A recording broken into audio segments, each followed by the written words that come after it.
Hello, everyone. I wanted to talk about stacking the deck.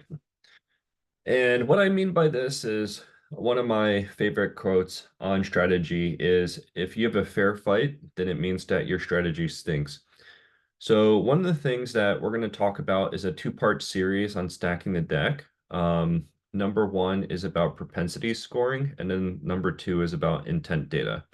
The idea is if you use both, you've stacked the deck and you've maximized your chance of success out of the gate um, without even making any call and email touches yet. So once again, if you stack the deck, you'll have more success. And I want to share with you a little bit about how to do that. So the first part of this series is on propensity scoring. And what this is it's actually using our product data to figure out who is likely to buy from us and who is likely to expand or contract with us. And using this data, if you use it to select the right accounts, you'll have more success. So once again, the main problem we're trying to figure out is which free accounts are likely to buy, which trials are likely to convert, and which customer accounts are likely to grow.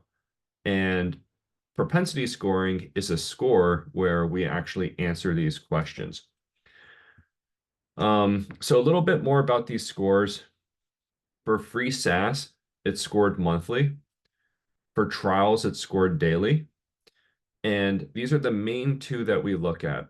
Some data on this, a 4 or 5-star trial lead is 10 times as likely to convert into a paid customer. And so what it's looking at is number of users logging in, if they're using it a lot, if they're putting in a serious effort. So it's using all that product data to figure out who's likely to convert and who isn't. Okay, so just to go a little bit into propensity to expand, this is another propensity score. And this is great for when you're trying to figure out who should I target for a premium to ultimate conversation, or potentially talking to someone who we can sell additional seats to, maybe for an adjacent business group. What it's also looking at is product utilization, if people are logging in, sales interactions, marketing interactions, and 4 or 5 stars are 2 times as likely to expand with us. So it's on a 5-point scale. 1 star is bad, 5 stars is really good. And let's actually take a look at some of this in Salesforce. So here is an account. I have Goldman Sachs pulled up. And let's just say that I'm trying to figure out if there's opportunity for us to sell into this account as a new customer. I'm going to go look at the P2P score. I see that it's 4 out of 5. So this is pretty good. And then so what this tells me is that there is some product utilization here in Goldman Sachs. It could be either a trial or free account, but we actually see that people are using GitLab free tier in some capacity here. And then so maybe we can go find out who this free account is with and then connect with them and then have this as an actively working account. Over here, I have this as second account. This is Red Hat. And let's just take a look at PTE. So its PTE score is a 1 star.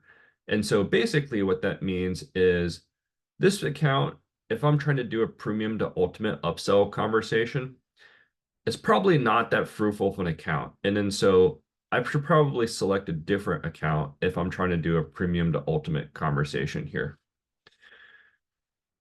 So there's one more thing I want to cue in on is what is all of this PTE insights? And this is all sorts of things that contribute to this score. So what I mean by that is let's just say that someone bought GitLab and no one is even logging into it. If that's the case, then it's going to say score decrease because no one's logging into it. And then so you can use these insights in your messaging. So in this particular scenario, you could reach out to the owner and say something like, hey, notice that you're having some challenges logging in the platform. Was wondering if I could go connect with you to see if we can go resolve some technical challenges on your end. So we also want to check the rules of engagement with the renewals team and customer success, because in this example, it's sort of like we want to play as a team. But just what I'm trying to say here is this is probably a not great actively working account for premium to ultimate conversation. If you did want to engage with this account, then make sure you're looping in the entire team. So customer success, your AE, but just sort of signifying and then making sure that you're putting a team effort here. Okay, so some questions, and this is just sort of some things that you can think about. Number one, how can you stack the deck with P2P and obtaining first order of business? Number two, how can you stack the deck with P2E? So that's propensity to expand, for figuring out which accounts to target for premium to ultimate upsell. Number three, some of your trials are P2P 4 and 5 star. Once again, that's a 10x increase in conversion rate. So how can we make sure that we're giving these more attention, more touches, so that we can make sure that these convert and that these become paid customers?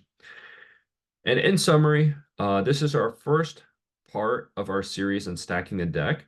And this is using product insights for account selection and effort per account. So if I'm seeing a high P2E or P2P score, maybe this should be an actively working account, and maybe I should be putting in more touches in this account. So this is part one of stacking the deck. Thank you.